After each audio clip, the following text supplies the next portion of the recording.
Thank you, Mr. Speaker. Can I begin by echoing and supporting very much your fine tribute to Ian Davis and thank him for all his service to this House and wish him all the very best in his retirement. Mr. Speaker, I know members from across this House will want to congratulate Gareth Southgate and his team on their 2-0 win against Germany at Wembley last night, the first time the men's team have beaten Germany in 55 years in a knockout game.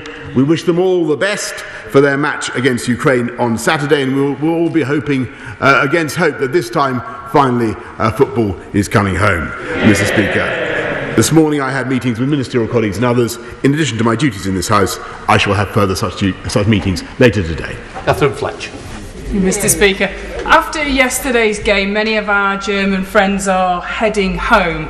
But does my right honourable friend agree that, as the song goes, if they want to stay here, drinking all our beer, then they need to join the 5.6 million people who have already successfully applied for the EUSS settlement scheme forthwith before today's deadline? Yes, Mr. Speaker, I thank my honourable friend, and she is absolutely right. I am thrilled that an astonishing 5.6 million EU nationals have already applied for this wonderful scheme, and I encourage anybody who is still eligible to submit their applications today.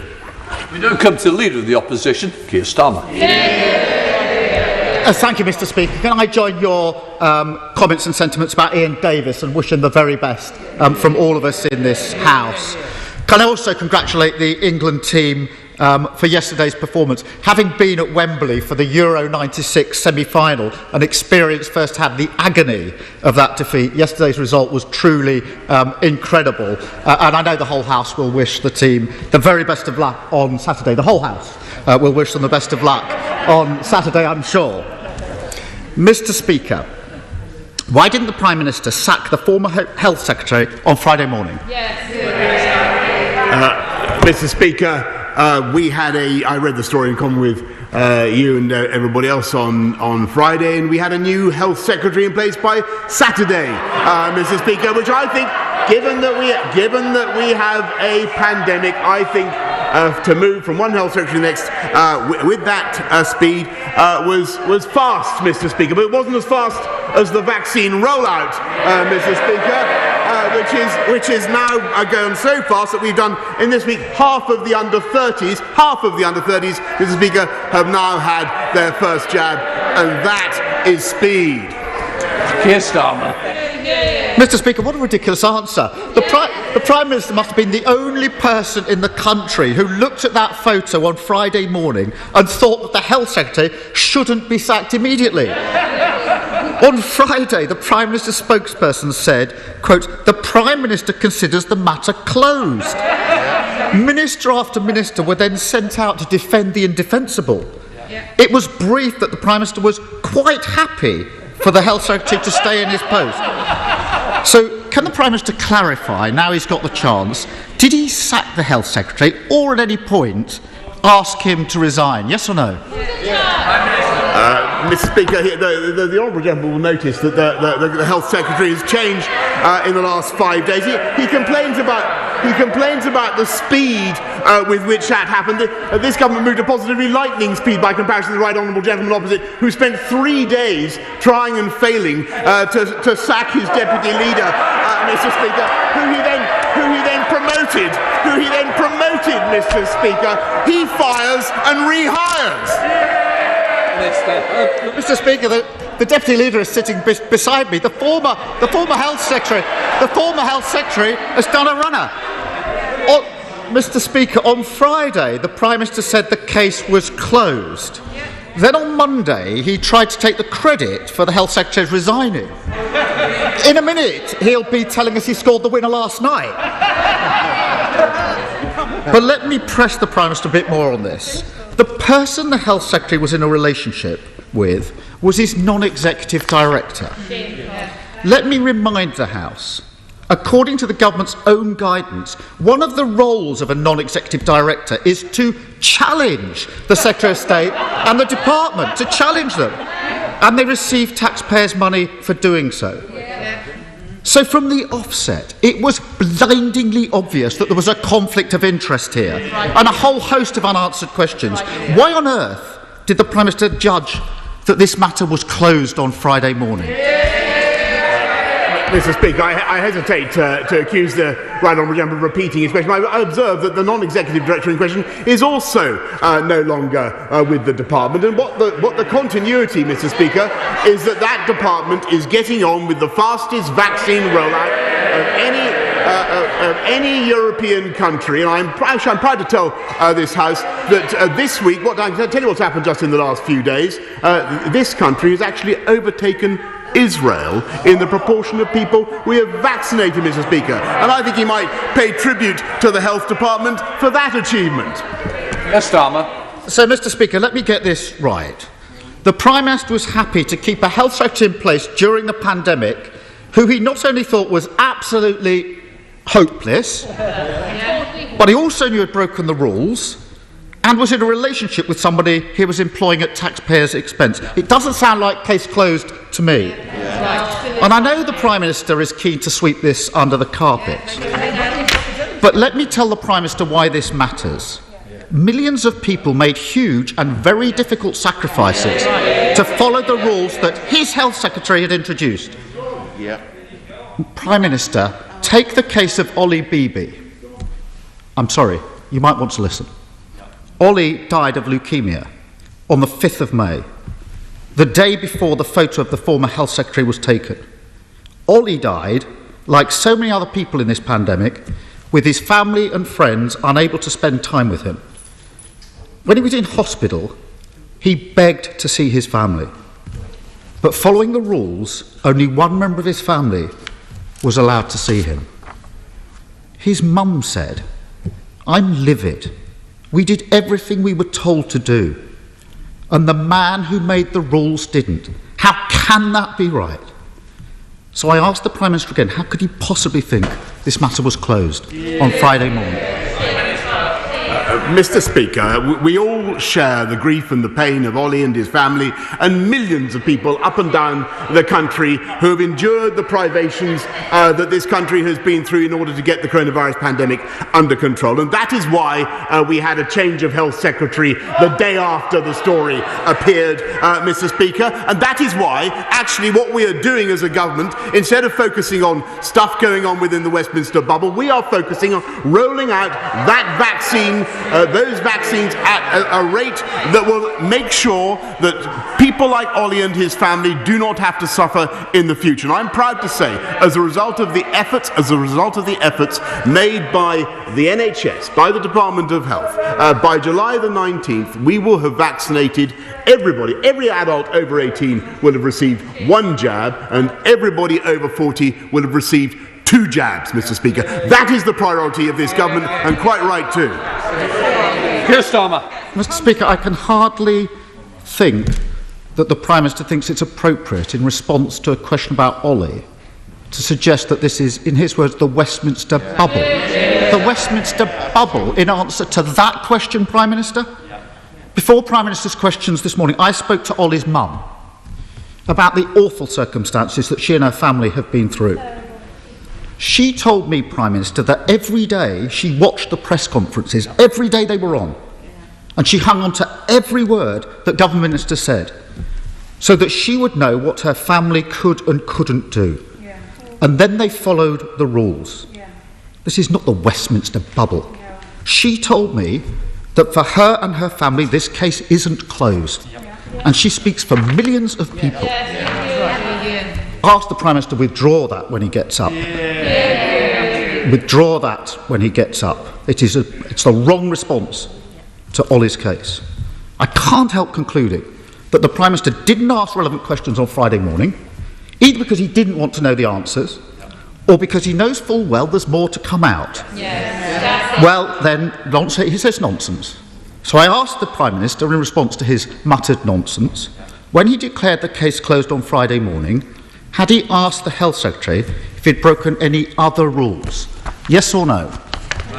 Mr. Speaker, let me be absolutely clear with the right honourable gentleman, and I think the whole House and the whole country can see that we have a new Health Secretary in place and have had one since the day after the stories appeared, and that was entirely right, and that was the right response to the situation. And he is, of course, he's right in what he says about the sacrifice made by families up and down the land. But the best response, in my view, to their grief and their pain and the sufferings that they have endured is to get on with a new health secretary, which is what we have, and with all the energy and application that we have, to roll out those vaccines and allow the people of this country to work forwards towards Freedom Day, which I devoutly hope will come on July the 19th. And never let it be forgotten, Mr. Speaker, that if we'd followed the advice of the right honourable gentleman, that would not be possible, because it was under his proposals that we would have stayed in the European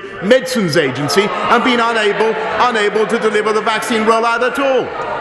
Keir Starmer. Mr. Speaker, I really think that having failed to sack the former Health Secretary, he really is trying to take credit now for the fact that we've got a new Health Secretary. So, Mr. Speaker, well, he wouldn't be there if the Prime Minister had his way. The matter was closed. So, Mr. Speaker, it's no questions asked by the Prime Minister on Friday and no questions answered today. There's a pattern here.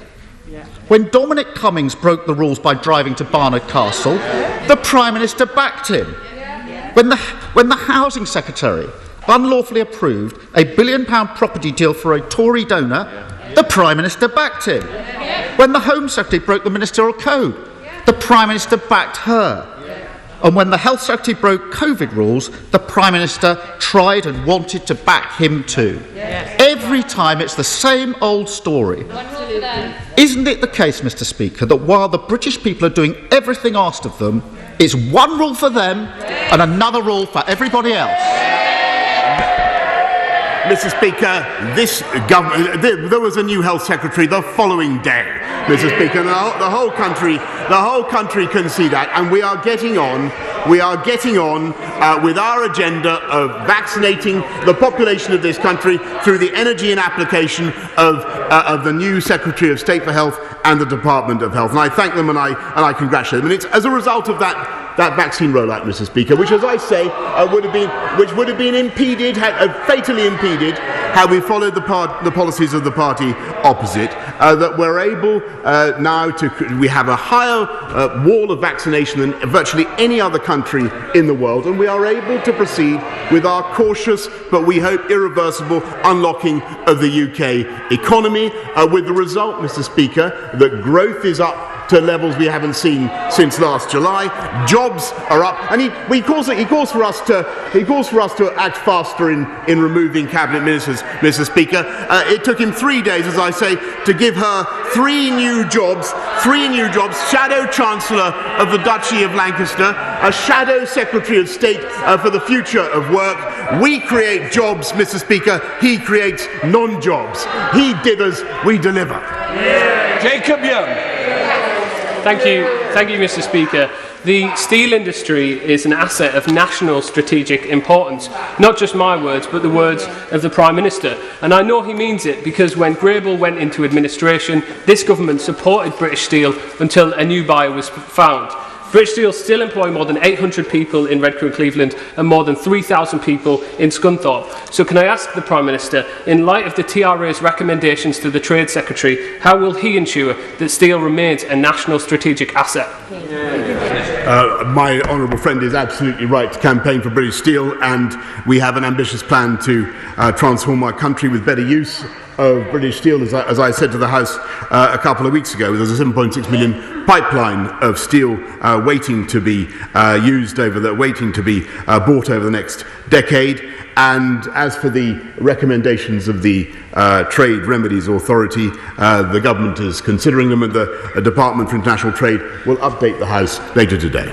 Leader of the SNP, Ian Blyford. Thank you, Mr. Speaker. And can I join you in wishing Ian Davis all the best for his retirement, and thank him for the service that he has given to the Scots Guards in this House. He has truly been a friend and a sane voice to give guidance to those of us on these benches when we've needed it, and I thank him very much for that. Can I congratulate England for their victory last night, and of course wish them all the best in the tournament ahead. Of course, they've done well. They've won most of their matches, with the exception of the game against Scotland, where, of course, they even failed to score a goal. No luck. Mr Speaker, in July 2019, this Prime Minister gave an unequivocal guarantee to EU nationals living in the UK. The Prime Minister said they will have an absolute certainty for the right to live and remain. Less than 2 years later, hundreds of thousands of EU nationals have been left in limbo, including thousands of children. While the settlement scheme deadline falls today, we know there are hundreds of thousands of unprocessed cases. It is simply unacceptable, Mr Speaker, that their rights will be diminished by their this government. Will the Prime Minister honour his word, give certainty, scrap the disastrous settled status deadline before we face another Tory Windrush? I thank the right honourable gentleman, and I'm just to repeat what I said to my honourable friend earlier. I think it's fantastic that 5.6 million people have applied. We are processing all the applications as fast as we possibly can, and clearly the most important thing is for anybody who still hasn't applied to get their application in today. In Blackford. Thank you, Mr Speaker, but the issue is there is a backlog of hundreds of thousands of cases because of delays on decisions. Mr Speaker, overnight, thousands of our friends and neighbours could become illegal immigrants. They are living in fears for their jobs, their families and their livelihoods, all because this Prime Minister won't keep his word. We know all too well the experience of this government's Home Office. Dawn raids, vulnerable people deported, a hostile environment for the Windrush generation. Scotland's message to EU citizens is you're welcome here. We want you to stay. This is your home. But this UK government is causing EU citizens untold stress. One woman who has been in the UK for 44 years says that she feels suicidal. Another says she feels like a third-rate citizen. So, Mr Speaker, this is shameful. Will the government now do the right thing? Scrap the deadline and introduce automatically granted settled status? Or will the Prime Minister's legacy be the ridiculous removal of NHS staff, our local community workers, our teachers and many more who have made their homes here? Mr Speaker, it's obvious from the statistics I've already quoted that this is an outstanding success, because we've had huge numbers of people applying, and of course if there are people still who have to apply, and there's been several extensions of the deadline. It's 5 years now since the Brexit referendum. We've funded 72 organisations to help vulnerable EU citizens to understand what their rights are, to make the applications. Anybody applying within the deadline will of course have their case dealt with, and I urge them to get on with it. Let's go to Henry Smith. Henry. Thank you very much, Mr Speaker. I pay tribute to the government for the world-leading COVID-19 vaccination programme. And can I encourage my right honourable friend and the government to press ahead with allowing those who are fully vaccinated greater international travel to save as many aviation and travel sector jobs as possible and help regrow our economy? I thank my honourable friend, and I congratulate him on his long-standing campaign for the justified campaign for the aviation sector, and that's why we've invested £7 billion already to support aviation since the start of the pandemic. But obviously, what we hope is that the vaccine rollout programme, the double jabs programme, will enable people to start flying and really give that industry the prospect of a long-term sustainable recovery. Let's go to Caroline Lucas. Caroline. Thank you, Mr Speaker. Today, the Environmental Audit Committee, of which I'm a member, has published a report calling for transformational change in the government's approach to restoring nature. And it's not just about the 15% of UK species that are threatened with extinction, the cuckoos, the kittiwakes, the turtle doves, but the ebbing away of so much of our natural world. The Conservative chair of our committee says that government policies too often remain, and I quote, grandiose statements lacking teeth and devoid of effective delivery mechanisms. So I want to ask the Prime Minister something very specific. Will he look again at the government amendment to the Environment Bill that refers only to measures to further the objective of halting species decline, rather than actually meeting that objective. A one-word change from furthering to meeting would make a world of difference by introducing the legally binding target to halt biodiversity loss by 2030 that his government has promised. So will he do it? Will he make that change? Yes or no? Mr. Speaker, this government is committed not just to halting but to reversing biodiversity loss, not just in this country but around the world. And she can see that from the conclusions of the G7 summit and everything that the government does to promote biodiversity across our country. Thank you, Mr. Speaker. Over the last few years, we've seen the proliferation of hate speech, harmful content, anti-vaccine conspiracy theories on social media. In response, the government has published its world-leading draft online safety bill. Can the Prime Minister say when Parliament will be given the opportunity to start the scrutiny of that draft bill? Prime Minister. The bill's been published in draft form, and a pre-legislative scrutiny will start as soon as a joint committee has been established. And I'm given to understand from my right honourable friend, the Chief Whip, that my right honourable friend may be in a position to serve with advantage in the scrutiny of that bill. Catherine McKinnon. Thank you. We all know that great sport starts at the grassroots, whether that's football or swimming, and we all need help and encouragement to live healthier lives post-pandemic. Yet since last March, over 400 leisure and fitness facilities have permanently closed, including our much-loved swimming pool in West Denton, and many thousands more are under threat. So will the Prime Minister do two things about that today? Expand and extend the National Leisure Recovery Fund to fund these much-needed facilities, and back Newcastle's bid for the Outer West Leisure Centre from the Levelling Up Fund. Everybody deserves a chance to live a healthier life and one day perhaps to play or swim for their country. Well, I thank the honourable lady, because I think that it was a great question, and she's absolutely right to champion grassroots sport and what it can do for young people and for the health of this country.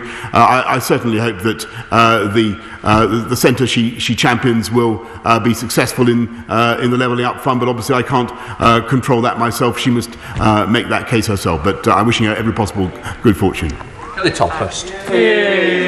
Thank you, Mr. Speaker. In Rochester, we are incredibly proud of our long-standing creative arts community and the contribution it makes to the Medway towns. So it has come as a huge blow that the Board of Directors at the University of Creative Arts have decided to close the Rochester campus after its 135-year history in the town, having inspired some of our most successful artists and designers, such as Dame Zandra Rhodes, Karen Millen and Tracy Emin.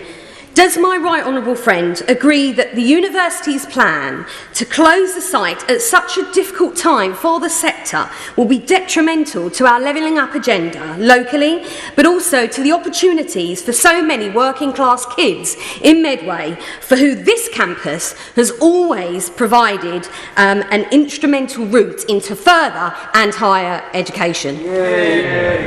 I thank my honourable friend. She's right to campaign for higher education, particularly in her constituency, and I know that she's been engaged with university leaders on the ground in Rochester, and I'm sure that they will have listened carefully to what she has to say. Thank you very much, Mr. Speaker. On Friday, I visited David McCutcheon, the Chief Executive of Bullet Express, which is a haulage firm in the Baillieston area of my constituency.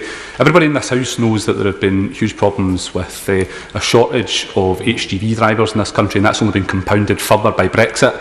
So I've got a simple question for the Prime Minister. Why can't we add HGV drivers to the UK shortage occupation list?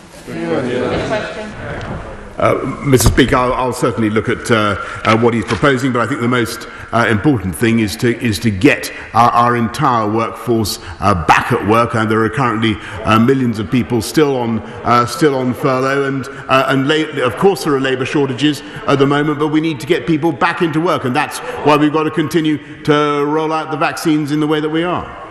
Let's go to Sir Gurry Street. Gurry.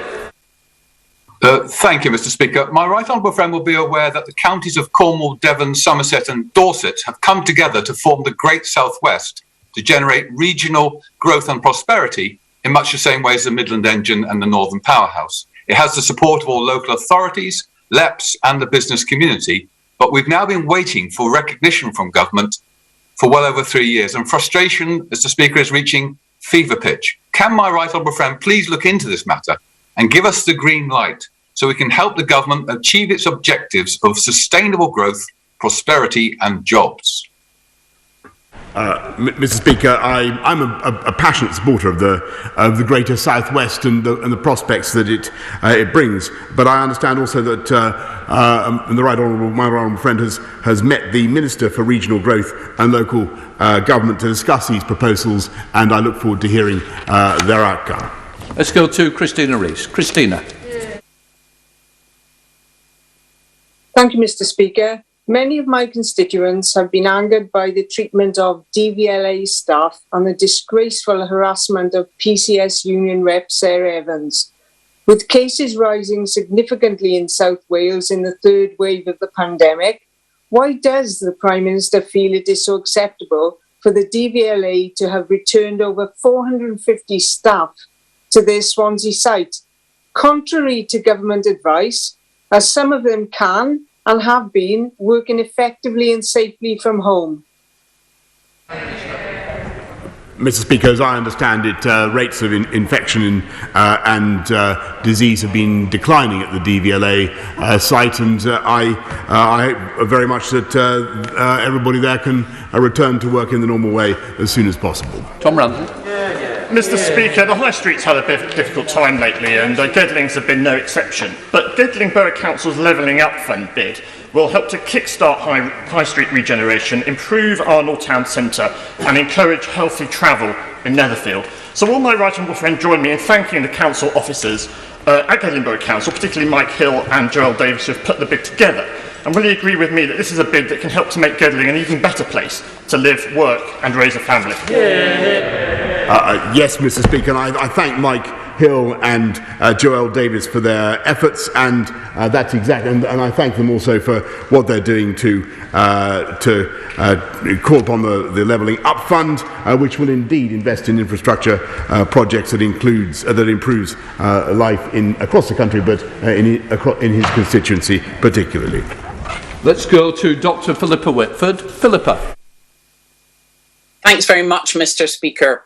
Due to his failure to maintain strict border quarantine and delay in adding India to the red list, cases of the Delta variant are surging across the UK. As well as a marked regional variation, the biggest ongoing impact is on sectors such as hospitality, entertainment and aviation.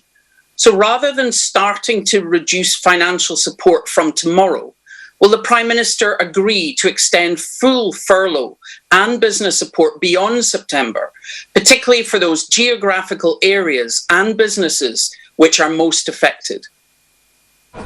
No, Mr. Speaker, because although the Delta variant is indeed seeded and growing in at least 74 countries around the world, including this one, this is the only country, or the country where the protection by immunity against the Delta variant is the highest and the strongest. And that's why we're going to continue with our cautious but irreversible roadmap, and I hope that it will command her support.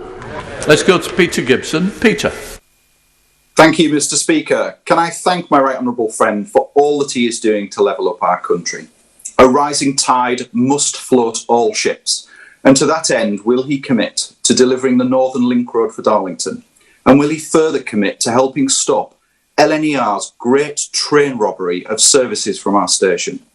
And finally, does my right honourable friend agree with me that our levelling up agenda, investing in the North, should provide the people of Batley and Spen with great confidence as they go to the polls? Prime Minister. Yes, Mr. Speaker, and it tells you all you need to know about the modern Labour Party, that when they heard that there was going to be an economic campus in Darlington, they called it giving up, Mr. Speaker. That's what the right honourable gentleman said, and he's totally right, by the way, to support Ryan Stevenson in his campaign for Batley and Spen tomorrow. I believe that Ryan will offer a strong local voice for change and progress in Batley and Spen. Thank you, Mr. Speaker. I'm sure the Prime Minister is delighted that the High Court in Belfast this morning upheld the government's view on the Northern Ireland Protocol. And later today, we're also expecting a joint EU-UK agreement in relation to extension of the grace period around chilled meats. So, does the Prime Minister accept that today may well be a watershed, where we can stop talking about the protocol in constitutional and identity terms, but rather the UK and EU jointly work through the genuine problems to find pragmatic solutions? And in doing so, can the Prime Minister also call for calm in Northern Ireland ahead of the marching season? Yes, Mr. Speaker, and the best thing that the EU can do is to make sure that we remove all the problems that are currently associated with their application of the protocol, the ban on chilled meats, the restriction on the circulation of cancer drugs, the fact that 20% of all the customs checks carried out around the whole of the EU are carried out in Northern Ireland, and I hope that all that can be fixed indeed, Mr. Speaker, and then we can move on. Thank you, Mr. Speaker. Yesterday I was in Batley and Spen campaigning with our fantastic candidate Ryan Stevenson.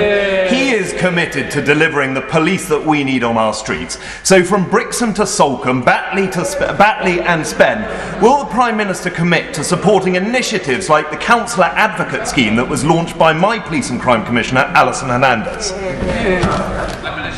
Yes, I'm a big fan of Alison Hernandez, Mr. Speaker, and I think she's doing absolutely the right thing. And to support her, we are, of course, increasing policing presence on the streets of the city. We're rolling up county lines drugs gangs, about a third of them that we've tackled so far, and we've also instituted tougher penalties for serious sexual and violent offenders, Mr. Speaker, which were opposed on a three-line whip by the party opposite.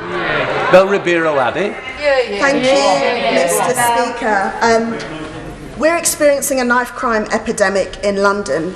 As much as 50 people have been killed by knife crime in our city, with a staggering 17 of these being young people and one of my own young constituents. I fear that we are going to see more and more people, young people in particular, needlessly lose their lives, and with the summer approaching, more and more violence on our streets. The Prime Minister is aware just how much youth services are important in the prevention of crime. So could he explain why his government has cut over 70% of youth services in the past decade? And will he pledge to do more for this city's young people, put his money where his mouth is, and reverse these disastrous cuts? Minister. Mr. Speaker, we invested in youth services and will continue to do so. But I think it's quite extraordinary that she continues to avoid the McCavity-like performance of the Mayor of London, who is totally failing to grip this, to reduce serious crime and to stop knife crime. There was a previous Mayor of London, Mr. Speaker, who got the murder rate down by 50% because we gripped it and we took responsibility in City Hall. I think it's shocking to see what Sadiq Khan is doing on this issue, but we will do everything we can to fill in the gap. Ian Paisley, final question. Thank you, Mr. Speaker, and can I refer to my registered interests and also associate all Northern Ireland members with the tribute you have made to Ian Davies today. Prime Minister, today the Belfast High Court has actually found that the protocol does conflict with the Act of Union, though it does not break the law. That it has repealed aspects of the Act of Union which is in direct contravention to the commitments that this government has actually made to the people of this kingdom. The Prime Minister will be aware that litigation is still ongoing in the High Court in England on a commercial case that could result in the loss of earnings claim of hundreds of millions of pounds by British businesses trading in Northern Ireland. Under Section 8 of the Withdrawal Agreement, the Parliament here is sovereign. The judgment today confirms that Parliament is sovereign. Prime Minister, you have a solid majority on your benches. Have you the will to now finish this job, to reverse the mistakes of the Northern Ireland Protocol, to seize the moment and to defend the Union and to unilaterally fix once and for all and put Northern Ireland out of its commercial, social and political misery? Minister.